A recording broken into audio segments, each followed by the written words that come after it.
On a tous déjà vu ces pubs pour agrandir nos parties intimes dans l'objectif d'avoir la plus grande. Ou bien, vu Michael Youn prendre du Viagra sur une plage dans les 11 commandements. Et si on mixait les deux afin d'obtenir une pub? La vidéo débute par un plan panoramique d'une vieille ville perchée sur une falaise. On voit des vêtements séchés sur une corde à linge tendue entre les bâtiments et on imagine une ville italienne. Une femme aux cheveux bouclés se détend dans un lit. Un homme joint les mains avant de quitter la chambre. Il prend une pilule bleue dans une bouteille dans sa salle de bain et il s'apprête à la prendre, mais malheureusement la laisse tomber par la fenêtre. La pilule bleue chute d'une haute corniche et entame sa descente à travers la ville. Puis elle est montrée en gros plan, elle fait sonner les cloches et la caméra continue de suivre cette petite pilule bleue. Elle atterrit sur la tête d'un moine, elle tombe dans un vase de fleurs roses, la pilule passe également dans une coupe de champagne et finalement elle se retrouve dans le réservoir d'une Fiat 500 à une station-service, la transformant en crossover Fiat 500X plus grand. Puis on voit un plan sur la nouvelle voiture, un homme et une femme regardent la nouvelle voiture émerveillés. On voit la voiture circuler et elle roule et finalement le logo Fiat s'affiche avec le texte Coming this spring, hold out a bit longer et le prix de départ du véhicule. Ici on est sur une publicité qui a dans un premier temps été dévoilée lors du Mondial de l'automobile à Paris en octobre 2014 mais qui a surtout pour but final d'être dévoilée au Super Bowl 2015 pour la commercialisation de la Fiat 500X. C'est donc une publicité qui est prévue pour le marché américain ainsi qu'un certain déploiement mondial. En effet, la publicité a fait partie d'une campagne plus vaste pour le lancement de la Fiat 500X. Elle a été diffusée en amont d'une communication plurimédia pour mesurer son impact sur la mémorisation et la notoriété de la marque. Par ailleurs,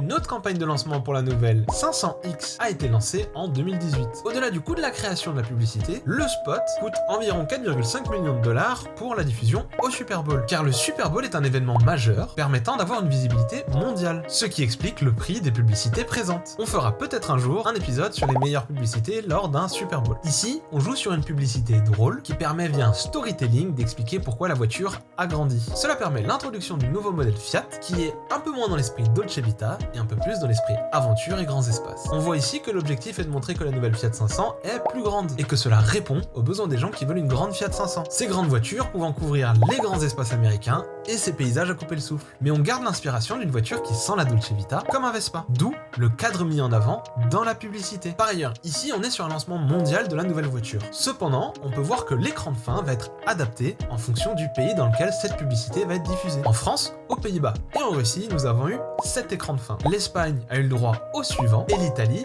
à celui-ci, ce qui montre une certaine personnalisation de la publicité quant à l'activation. Et penchons-nous maintenant un peu plus sur l'aspect financier de cette publicité et sur ses retombées. Aux US, lorsque Fiat analysait ces chiffres, ils ont compris que les ventes de la Fiat 500 étaient en train de chuter car la vente et la hype marketing du produit est désormais passée. Et probablement grâce à une étude de marché, ils ont compris que ce véhicule était trop petit pour les US, qui est un pays avec des véhicules immenses. On est dans le pays de Hummer et Jeep. Donc l'objectif était de faire un retour de la hype du véhicule et par la suite de faire en sorte de pouvoir vendre de nouveau quelques volumes supplémentaires. En effet, Fiat était de retour sur le marché américain depuis 2011 et en 2014, les ventes déclinaient déjà énormément pour la Fiat 500. Beaucoup de curieux, mais la Fiat 500 était jugée trop petite pour le marché américain. Ils ont donc misé sur cette version de la Fiat 500 plus grande afin de répondre aux besoins d'une voiture avec plus d'espace. Pour une voiture coûte environ 20 000 $, avec 35 000 voitures vendues, la marque a généré un revenu autour de 700 millions de dollars. C'est donc sûrement rentable, mais pas totalement non plus. Car la Fiat 500X n'a jamais dépassé les résultats de la Fiat 500 aux US. On voit que la publicité n'a pas eu l'impact espéré, mais surtout que Fiat s'est totalement trompé dans son approche. Ils ont tenté de reconquérir un marché qui tombait après un lancement intéressant. Cependant, cela n'a pas duré et aujourd'hui Fiat n'est pratiquement plus présent sur le marché américain. En 2024, la marque Fiat a vendu 1528 véhicules aux États-Unis, à comparer aux volumes colossaux des marques telles que Jeep ou Ram, qui ont vendu respectivement 587 725 et 439 039 véhicules en 2024. C'est en 2015, avec une année de commercialisation complète, que les volumes de vente de la Fiat 500X apparaissent, avec plus de 70 000 véhicules vendus en Europe, dont plus de 30 000 en Italie. Alors que pour le continent nord-américain, nous n'avons que 10 000 ventes, environ 9 500 aux États-Unis et un peu plus de 500 au Canada. Et les ventes n'ont pas suivi aux US sur les années suivantes, environ 13 000 ventes en 2016, puis moins de 8 000 en 2017 et même moins de 6 000 en 2018. Les médias avaient pourtant réagi de manière très positive positive à la publicité. Adweek décrit la publicité comme totalement absurde, soulignant c'est l'un des concepts publicitaires les plus incroyables que l'on ait jamais vu. Agency Spy souligne le côté bancal de la métaphore. Autocar raconte des réactions très positives lors du mondial de l'automobile, et La Réclame parle de l'humour potache et de la séduction à l'italienne. La vidéo a par ailleurs eu un gros succès au démarrage sur YouTube avec plus de 370 000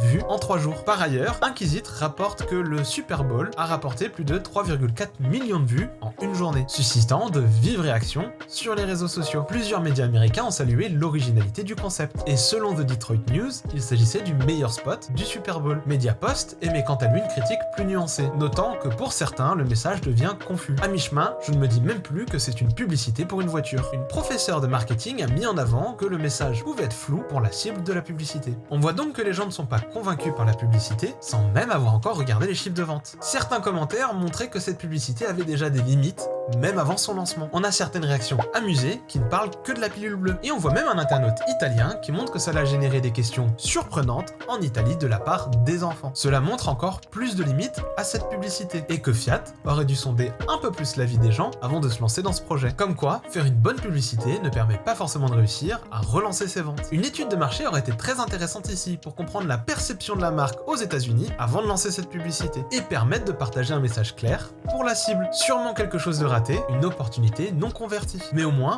Fiat a tout tenté. Ils ont sûrement également appris de leurs échecs. Enfin, on l'espère pour eux. J'espère que cette analyse de campagne et de publicité vous aura plu. N'hésitez pas à liker et partager la vidéo. Et sur ce, moi je vous dis ciao!